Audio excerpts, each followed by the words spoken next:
A mother clocks out of a shift, tired but grateful.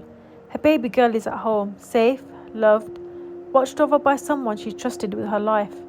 But when she opens that door, everything is gone, and the person responsible, still lying in bed, barely awake, like nothing happened. This is the story of baby Renzi, and it is one of the most heartbreaking and ultimately one of the most just cases you will ever hear. If you believe that every child deserves to be protected and that those who harm the most innocent among us must face real consequences, hit that subscribe button right now, like this video, because today we are not letting this story fade into silence. Justice will be served, and it took years.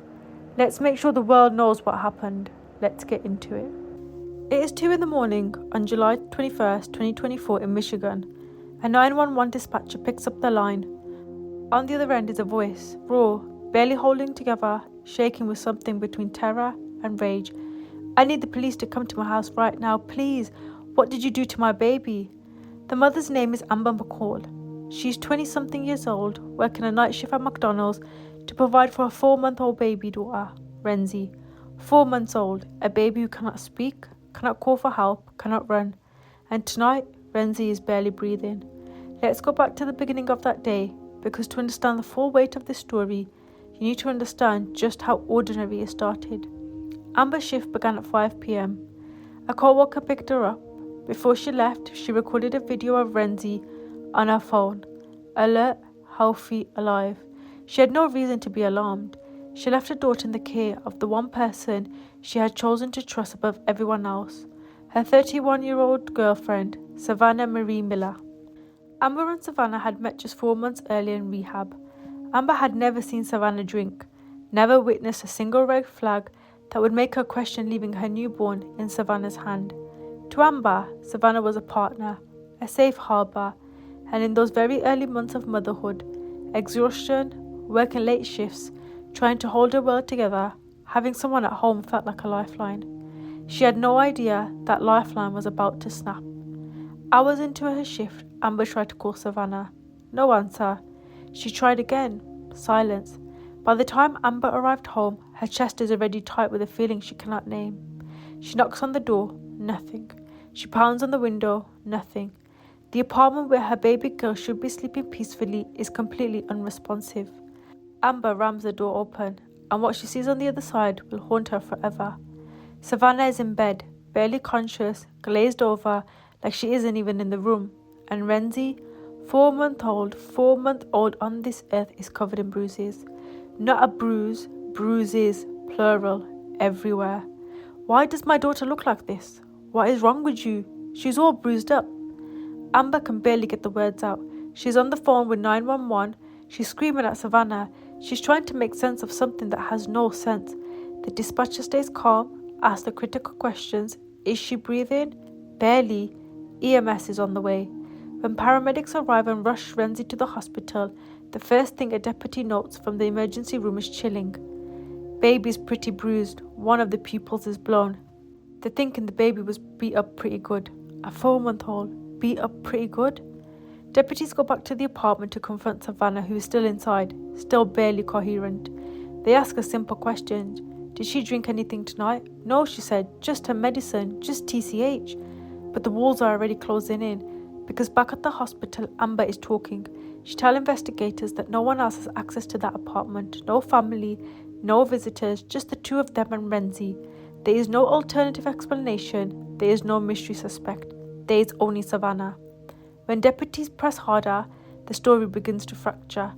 Savannah mentioned that Renzi fell off the bed. Then she mentions the baby fell off the kitchen counter.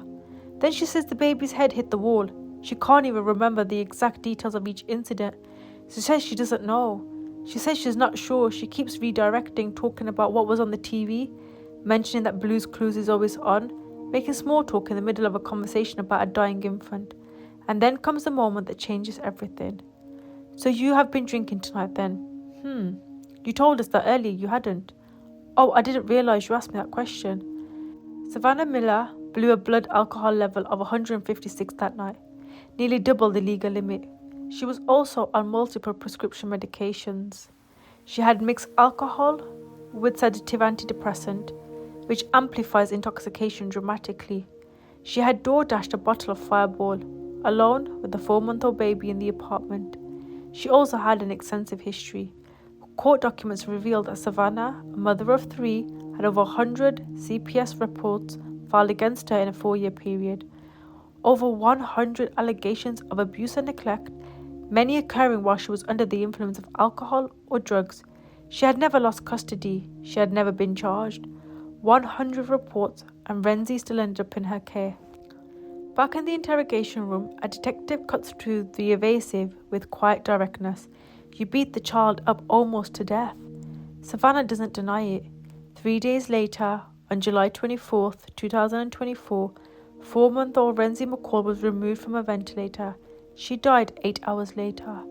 Medical professions determined that her injuries were inconsistent with falls from a low height. The medical examiner ruled the cause of death as trauma. This was not an accident. This was not a fall from a bed. This was a child who was beaten. In the aftermath of losing her only child, Amber does something extraordinary, something raw and human and agonizing. She gets on a video call with Savannah and she speaks. "She's dead. That's my only kid. She's about to be a birthday, a holiday, like nothing. I can't even go back to fix it." And Savannah, sitting on the other side of that screen, has no answer worthy of that grief, because there is none. On June 20th, 2025, Savannah Marie Miller was guilty on 2 charges: child abuse in the 2nd degree and homicide in the 2nd degree. She pleaded no contest. At her sentencing, she addressed the court. She said she will spend the rest of her life unable to forgive herself for what she had done. The judge sentenced her to 6 to 10 years for child abuse and 40 to 80 for homicide. Savannah Miller will not be eligible for parole until 2064. She will be 71 years old. Renzi lived for 4 months. Savannah will spend the next 4 decades answering for it. If there's any justice in this story, it's devastating. That is it.